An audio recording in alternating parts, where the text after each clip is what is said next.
ketika engkau sibuk dengan ibadah-ibadah ritual, sampai engkau melalaikan ibadah-ibadah sosial, agamamu bohong. Sobat-sobat, banyak orang sebenarnya sudah salah kaprah dalam beragama ya. Agama dianggap sebagai suatu merek lembaga atau suatu merek keyakinan. Nah, ketika agama dipahami sebagai suatu merek lembaga atau suatu merek keyakinan, maka agama yang salah kaprah ini pun melahirkan dogma-dogma yang juga salah kaprah. Konsep Allah atau Tuhannya juga salah kaprah ya. Tuhan yang nun jauh di sana, begitu ya. Dan kemudian dogma-dogma yang timbul atau dogma-dogma yang lahir juga salah kaprah. Misalkan konsep surga, neraka ya. Surga nerakanya jadi tempat geografis. Tempat geografis surga setelah kematian. Neraka tempat siksaan kekal setelah kematian. Dan konsep tentang Allah yang salah kaprah atau agama yang salah kaprah ini juga melahirkan istilah-istilah seperti gereja. Dipahami sebagai suatu bangunan bikinan manusia. Begitupun dengan masjid. Adalah gedung bangunan bikinan manusia. Begitu juga dengan pura. Ya. Jadi baik gereja, masjid, pura, tempat-tempat ibadahnya pun adalah bangunan-bangunan bikinan manusia. Dari batu bata, air, pasir, semen. Itulah yang dianggap sebagai tempat ibadah. Begitu pula konsep tentang Allah atau agama yang salah ini ya juga melahirkan tentang konsep orang Kristen yang salah. Ya, Kristen dianggap sebagai merek agama. Islam yang artinya sikap berserah diri dipahami sebagai merek suatu agama. Begitupun orang-orang yang menjalani hidup sesuai dengan panggilan jiwa alias melakukan dharma. Hindu dharma. Kemudian sekarang pun dipahami sebagai merek suatu agama. Begitupun dengan istilah Yahudi. Ya, itu sebenarnya adalah sebutan orang-orang yang rohani. Orang-orang yang sudah mendapat petunjuk. Itulah orang-orang Yahudi yang sejati. Atau pula dengan istilah Buddha. Buddha itu artinya orang-orang yang tercerahkan. Nah, tetapi baik Yahudi maupun Buddha, Hindu, Kristen, Islam, dan sebagainya, kini sudah beralih menjadi merek suatu agama. Nah, semua ini sesungguhnya salah kaprah. Halo sobat-sobat semuanya, jumpa lagi di channel Warta Kabar Baik. Selamat pagi buat yang menyimak video ini di pagi hari. Selamat siang, sore, dan malam buat yang menyimak di siang, sore, atau malam hari. Sobat-sobat, video-video di channel Warta Kabar Baik ini hanya dikhususkan bagi jiwa-jiwa atau orang-orang yang berpikiran terbuka ya. Bagi yang tidak berpikiran terbuka, skip aja deh. Oke, terima kasih semuanya. Jangan lupa subscribe, like, komen, dan share ya. Rahayu Sagung Dumadi. Semoga segala makhluk berbahagia. Sampurasun. Om Swastiastu. Namo Buddhaya, salam sejahtera, salam kebajikan. Assalamualaikum bagi Anda yang berbahasa Arab. Shalom Aleichem bagi Anda yang berbahasa Ibrani. Oke sahabat-sahabat, pada video kali ini kita akan berbincang-bincang tentang ibadah yang sejati. Nah ya, jadi ibadah yang sejati ini kaitannya erat dengan memahami istilah agama yang sejati juga. Jadi kalau agamanya sejati, ibadahnya juga akan sejati. Ya, dengan kata lain, kalau agamanya salah kaprah, maka ibadahnya pun menjadi salah kaprah. Dan ibadah yang sejati ini juga terkait erat dengan konsep atau pemahaman tentang Allah atau God atau Theos atau Dien atau Sang Yang Widiwasa atau Sang Maha Hidup atau Tuhan yang Maha Kuasa yang sejati. Nah, jadi kalau Tuhan atau Dien atau Allah atau God atau Sang Yang Widiwasanya sejati, maka ibadahnya juga akan sejati. Nah ya, jadi artinya pemahaman tentang Allah yang sejati dan agama yang sejati ini berkaitan erat dengan ibadah-ibadah yang sejati. Atau dengan kata lain, kita hanya bisa melakukan ibadah-ibadah yang sejati jika kita sudah memahami tentang Allah atau God yang sejati, kemudian agama yang juga sejati. Atau jika Allah dan agamanya belum sejati, maka ibadah agamanya pun menjadi ibadah yang tidak sejati. Oke, sobat-sobat pemerhati channel Warta Kabar Baik ya. Sebelum kita lanjutkan perbincangan yang bagus ini ya, mari kita simak cuplikan edukasi dari Buya Syakur Yasin. Dan nanti izinkan dengan segala hormat, saya juga akan memberikan apresiasi dan juga opini atau tanggapan atau fatwa dari saya terkait dengan edukasi yang juga disampaikan oleh Buya Syakur Yasin. Oke, demikian cuplikan videonya. Tentang ibadah yang sejati itu bukan sekedar berritual. Nah itulah makanya sehingga akhirnya kita rumuskan dari satu pemikiran besar bahwa ternyata kita ini umat Islam dewasa ini terjebak pada ibadah-ibadah ritual yang dibesar-besarkan, haji, ya kan, sholat, bikin masjid, bikin musola, besar-besar gitu. Ya, ibadah-ibadah ritual yang diutamakan. Kita melalaikan ibadah-ibadah sosial. Iya. Jadi saya kasih rumusan sekali lagi. Ketika engkau sibuk dengan ibadah-ibadah ritual, sampai engkau melalaikan ibadah-ibadah sosial, agamamu bohong. Sholat yang dibesar-besarkan, itu mikrofonnya tuh, toanya tuh mendengi kemana-mana, iya, mengganggu. Ada kecamatan, ada desa, ada puskesmas semuanya, ya, nyetel lagu Basit Abdul Somad hari Jumat mulai jam 10 pagi sampai jam 12 siang, sehingga semua orang bekerja berhenti. Saya tegur, alasannya ini adalah syiar Islam. Ya, hebat, betul ya, hebat. Sholatnya berjamaah, naik haji tiap tahun, atau sekarang umroh, betul umroh. Ya. Tapi anak yatim tidak sekolah, tidak kamu urusin kok. Banyak orang-orang miskin yang kelaparan, kau biarkan saja. Sholatmu bohong, fawaidul lil. Saya ngomongin ada dasarnya enggak? Ya terjebak semacam itu. Ya jadi kenapa Nabi Muhammad itu sangat menekankan anak yatim? Malah yang ada paradigma yang lebih terus gini.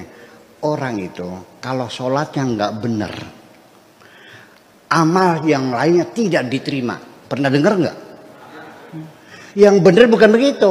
Sekalipun kamu sholatnya rajin, tidak ngurusi anak yatim, sholatmu bohong. Ara'aital ladzi yukadzibu fadzalikal ladzi wala yahuddu ala ta'amil fawailun. Iya kan begitu. Sekarang saya nanya biar agak cerdas. Ketika kamu sembahyangnya sehari 5 kali berjamaah semua, ya, sikat gigi dibuang, ganti siwak, ceboknya pakai tasuk, gitu, pakai kembali ke abad ke-7, pakai apa? Pakai batuk, pakai sorban semua. Setelah itu negeri ini maju nggak? Betul nggak Pak? Maju nggak? Makmur nggak? Cerdas nggak anak cucumu? Iya. Nah itu, jadi artinya pemikiran-pemikiran dikotomi itu yang membuat kita jadi mundur. Ya, ibadahnya salah pilih, ya salah pilih. Ilmu pengetahuannya ada ada ilmu agama, ilmu umum. Ada ibadah mahdhah, ibadah ghairu mahdhah. Saya nggak ngerti itu konsep-konsep semacam itu, nggak tahu sejak kapan tuh munculnya. Mahdo ghairu mahdo, ibadah murni tidak beribadah murni. Ya, ilmu agama, ilmu umum. Artinya begini. Jadi perilaku agama kita yang sementara ini sampai ketika kita zakat saja kita bagikan, di sekitar kita banyak ustadz kan. Tahu nggak buat siapa zakatnya? Untuk ustadz yang belajar ngaji Al-Quran, yang ngajar fikih, yang ngajar tafsir, yang ngajar nahu, ngajar sorob, yang berbahasa Arab lah. Itu dikasihkan. Kalau guru matematika dikasih zakat nggak? Guru kimia? Enggak. Sampai makanan minuman saja itu merasuk dalam pikiran kita. Kalau kamu minum aqua, ya nggak ada masalah, ya udah. Tapi kalau minum air zam-zam, kamu merasa dapat pahala loh. Betul nggak Bu? Kalau makan buah mangga, nggak ada masalah. Kalau makan buah kurma, dapat pahala. Iya. Cebok pakai tisu nggak dapat pahala. Kalau ceboknya pakai batu, pahala seperti itu. Ini jadi masalah. Ya, itu tadi ya sahabat-sahabat, kita sudah mendengar cuplikan kerisauan ya Buya Syakur Yasin ketika melihat fenomena banyaknya orang beragama ya, tetapi melakukan ibadah-ibadah yang sebatas ritual. Ketika ajaran agama diajarkan menjadi suatu konsep yang hanya ritualitas belaka, maka esensi pesan atau ruh dari agama itu yang harusnya sifatnya apa? Sosial. Jadi tidak lagi dilakukan. Nah, tadi di awal sudah saya sampaikan. Kesalahan orang dalam beribadah ya, beribadah. Ini ibadahnya menjadi salah. Itu adalah dikarenakan konsep tentang agama sudah salah ya. Agama itu yang benar apa sih? A itu tidak, agama itu kacau. Kondisi ketika batin, spiritual, mental manusia sedang manunggal, tidak kacau ya. Sedang menyatu, sedang sinkron, sedang selaras, sedang harmonis. Itulah agama. Ya. Begitupun tentang konsep Allah atau Tuhan atau Sang Pencipta. Yang dalam kitab-kitab suci baik Al-Quran, Bible, Veda, Bhagavad Gita sudah diberitahu. Tuhan yang sejati itu berada meliputi segala sesuatu, berada dalam diri Anda dan saya, menyertai kita dimanapun kita berada. Itulah penekanan dari kitab-kitab suci. Apakah cukup informatif bagi Anda? Sekali lagi sahabat-sahabatku, Tuhan yang asli, kata Yesus, Bapa di dalam kita, kata Al-Quran. Dia meliputi segala sesuatu, meliputi semua manusia, menyertai kamu dimanapun kamu berada. Begitupun dalam kitab Weda, Sang Yang Widiwasa, Brahman, berada dalam diri manusia. Apakah cukup informatif, cukup jelas penjelasan kitab-kitab suci itu? Itu tentang Tuhan yang asli. Nah, begitupun pada kesempatan ini kita membahas tentang ibadah yang sejati. Ibadah yang sejati jika disampaikan oleh Buya Syakur Yasin tadi ya, memperhatikan orang-orang miskin, orang-orang yang terlantar ya. Intinya ibadah yang sejati itu adalah bentuk sosial kita. Jika di dalam Alkitab, dalam surat Yakobus juga dikatakan, ibadah yang sejati adalah mengunjungi anak-anak yatim. Ya, dalam ayat yang lain juga dikatakan, mengunjungi orang-orang miskin, memperhatikan orang-orang yang kesusahan. Itulah ibadah yang sejati. Lah, kok sekarang dalam perkembangannya ibadah hari Minggu, datang ke gereja, nyanyi-nyanyi. Ibadah, yang namanya ibadah itu tadi yang dikritik oleh Buya Syakur. Pergi haji, haji itu artinya tamu ya, bertamu ke Arab, ke Mekah, itu disebut ibadah. Lah wong bertamu loh disebut ibadah. Kemudian juga apa? Bengok-bengok di masjid ya. Ini di masjid dekat rumah saya ini tiap hari, ndak pagi, siang, sore, malam bengak-bengok di luar jam azan. Ya. Ada orang menghafalkan ayat-ayat tertentu itu pakai corong, pakai toa, bengak-bengok, brebek di tonggo. Itu dibilang ibadah. Nah, sudah kacau teman-teman ya. Tadi di awal video sudah saya sampaikan juga. Orang ketika memahami istilah gereja, what is the church? Ya, gereja yang asli menurut Yesus apa? Tubuhmu lah bait Allah. Begitupun dalam ajaran Islam yang asli. Yang disebut masjid yang asli itu adalah tubuh kita ini. Tubuh tetangga Anda, tubuh saudara-saudara kita. Orang-orang yang miskin, orang-orang yang membutuhkan bantuan. Itulah masjid-masjid yang sejati. Begitu juga dalam agama Dharma, melakukan Dharma atau Hindu. Pura yang sejati itu bukan bangunan bikinan manusia dari batu bata, dari batu-batu hitam, dari semen, dari pasir, dicampur air, dijadiin bangunan, disebutnya pura. Bukan itu teman-teman. Pura yang sejati adalah pusatnya rasa, pusatnya rasa, yaitu manusia. Manusia inilah pusatnya rasa alias pura yang sejati.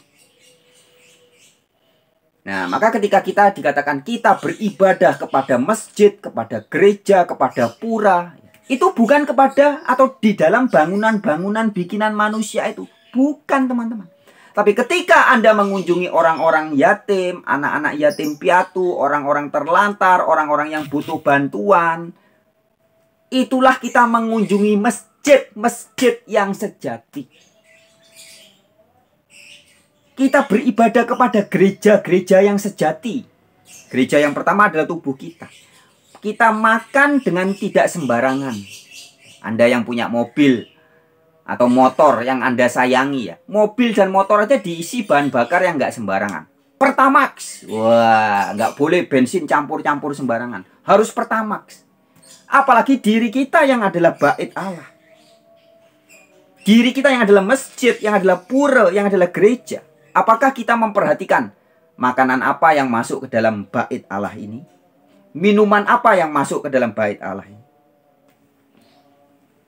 Itulah ibadah yang sejati. Kita memperhatikan masjid yang asli ini loh. Masjid yang asli itu ini. Gereja yang asli, pura yang asli, pusatnya rasa yang asli itu ini. Nah, kalau kita sudah memperhatikan ini, maka perintah Yesus, kasihlah sesamamu manusia seperti dirimu sendiri. Apa yang kamu ingin orang perbuat kepadamu, perbuatlah demikian juga kepada orang lain. Nah, setelah kita bisa mengasihi diri kita, memahami bahwa inilah gereja yang sejati, inilah pura yang sejati, inilah masjid yang sejati, maka kita juga akan peduli dengan masjid-masjid yang lain, pura-pura yang lain, gereja-gereja yang lain, bait Allah yang lain. Yaitu manusia-manusia yang butuh pertolongan kita. Nah, itulah ibadah yang sejati. Ya, jadi ibadah yang sejati itu bukan hari Minggu pergi ke gereja atau hari-hari tertentu pergi ke bangunan-bangunan bikinan manusia. Bukan teman-teman. Itu tidak apa-apa berfellowship ya. Anda hari Jumat pergi ke bangunan bikinan manusia berfellowship, berjamaah, silahkan. Anda hari Minggu dan hari-hari tertentu ya pergi ke bangunan-bangunan bikinan manusia untuk mengecas ya. Mengecas diri kita, bersosial dengan kelompok-kelompok tertentu, silahkan. Tapi itu semua adalah ibadah-ibadah ritual bikinan manusia. Sedangkan ibadah yang sejati yang dimaksud oleh pemilik alam semesta ini adalah bersosial. Kita perhatian terhadap diri kita sendiri, memastikan gereja kita ini beres, masjid kita ini beres, pura kita ini beres, dan kemudian juga memberikan impact kepada gereja-gereja, masjid-masjid, pura-pura yang lain, yaitu sesama manusia. Itulah ibadah yang sejati. Nah, ya. Jadi sebagaimana kerisauan, kegalauan atau keprihatinan dari Buya Syakur Yassin tadi ya. Kita tidak perlu terlalu membesar-besarkan ibadah ritual. Bengak-bengok di masjid. Ya, bengak-bengok di gereja dan sebagainya. Nggak perlu, teman-teman. Itu kalau orang sudah memahami ibadah yang sejati. Singkat katanya kalau kita simak cerna dari apa yang disampaikan Buya Syakur Yassin tadi ya. Bahwa ibadah yang sejati itu bukan yang ritual, tapi yang sosial. Kalau enggak apa katanya Buya Syakur Yassin? Agamamu bohong. Loh, keras ini Buya Syakur Yassin. Kamu bergelar haji, hajah, habis pergi bertamu ke Mekah ya.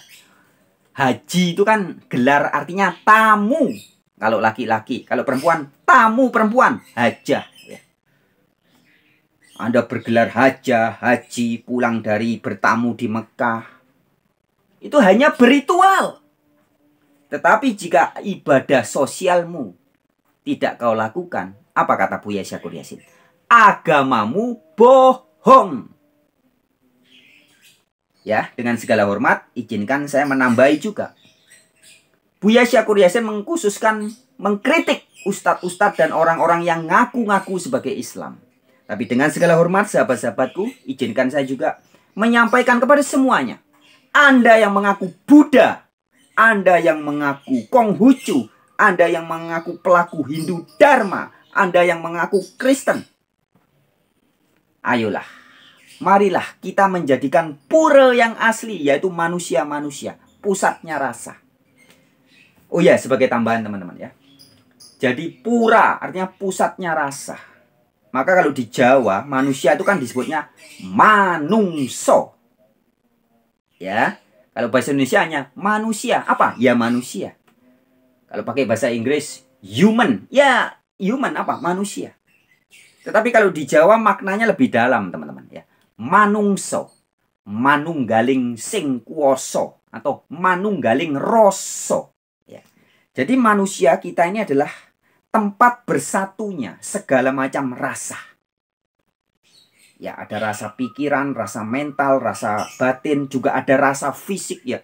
Manusia ini adalah sekumpulan rasa yang menyatu. Maka disebutnya manungso, manunggaling roso. Ya. Nah, ketika kita menyadari bahwa diri Anda dan saya, diri setiap orang adalah manungso atau bersatunya segala macam rasa. Maka inilah yang disebut pura, pusatnya rasa. Nah, jadi ketika kita beribadah kepada pura, yaitu beribadah kepada jiwa raga kita ini. Dan juga jiwa raga tetangga kita, teman kita, saudara kita. Itulah yang disebut beribadah kepada pura yang asli. Begitupun ketika kita beribadah kepada masjid. Masjid yang asli itu ya manusia. Beribadah kepada bait Allah atau kepada gereja, yaitu manusia. Nah, sahabat-sahabatku. Jadi kalau kita ibadahnya benar ya, jadi memahami konsep Allahnya betul ya. Allah yang berada dalam diri manusia. Jadi Anda punya tetangga atau lihat orang miskin, orang terlantar, anak yatim piatu yang butuh bantuan. Itulah rumah Allah. Beribadahlah kepada Allah yang di situ. Yang disebut sebagai gereja atau masjid atau pura. Yaitu, datanglah kepada jiwa-jiwa yang membutuhkan. Karena itulah gereja, masjid, pura yang sejati. Nah, jadi ketika kita memahami pura, masjid, gereja, tempat ibadah yang sejati ya adalah jiwa raga manusia, teman-teman. Maka nanti enak, nggak ada istilahnya. Gereja dilarang beribadah. Loh, sekarang kan sering gitu. Gereja dilarang beribadah oleh kelompok kadrun tertentu. Kemudian apa lagi? Gerejanya dibubarkan secara paksa, tidak mendapat izin. Nah, ya. Gereja-gereja bikinan manusia memang bisa mengalami nasib itu. Dilarang berdiri, perizinannya dipersulit, ya, lagi ibadah dibubarkan. Ya. Tapi gereja yang sejati tidak bisa. Jika Anda dan saya beribadah kepada gereja-gereja yang sejati, yaitu siapa? Orang anak-anak yatim piatu yang membutuhkan bantuan, ya, orang-orang terlantar, orang-orang yang membutuhkan tangan-tangan sosial kita, ya, maka tidak akan gereja itu dilarang. Ya, nggak ada. Anda tidak perlu mendirikan masjid-masjid yang megah, yang tinggi, yang mewah, yang mahal dengan minta-minta sumbangan, ya. Kalau Anda di Jawa Timur tuh sering, ya, di beberapa tempat kalau kita keluar kota tuh minta sumbangan pendirian masjid. Waduh, itulah masjid-masjid bikinan manusia. Tapi beribadahlah kepada masjid yang asli, yaitu anak-anak terlantar, orang-orang tua yang butuh bantuan. Maka ketika kita beribadah kepada masjid yang asli, nggak perlu ngemis-ngemis di jalan. Ngemis-ngemis di jalan, minta bantuan, minta sumbangan. Itu adalah masjid-masjid yang tidak asli. Masjid yang asli justru kita yang membantu. Ya, masjid yang asli tidak minta sumbangan, tapi kitalah yang menyumbang. Yaitu siapa masjid yang asli? Orang-orang terlantar, anak-anak yatim, anak-anak piatu, ya, orang-orang yang kesusahan. Itulah masjid, gereja, dan pura yang sejati. Oke, sahabat-sahabatku, kiranya bisa ditangkap, ya, opini atau fatwa atau pendapat yang saya sampaikan ini. Ya, bagi teman-teman yang mungkin memiliki komentar-komentar, silahkan tulis komentar Anda di kolom komentar, ya. Jadi inti pesannya, saya mengajak sahabat-sahabat semua untuk memahami hakikat agama yang sejati. Hakikat tentang Allah atau Tuhan atau God yang sejati, yang akan melahirkan ibadah-ibadah yang juga sejati.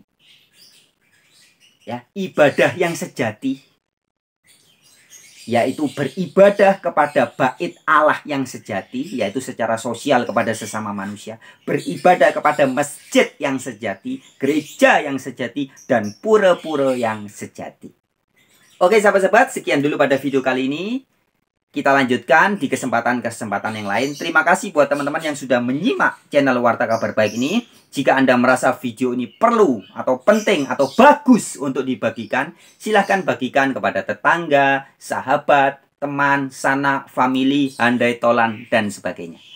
Oke teman-teman, akhir kata, Rahayu Sagung Dumadi. Semoga segala makhluk berbahagia. Semangat ya!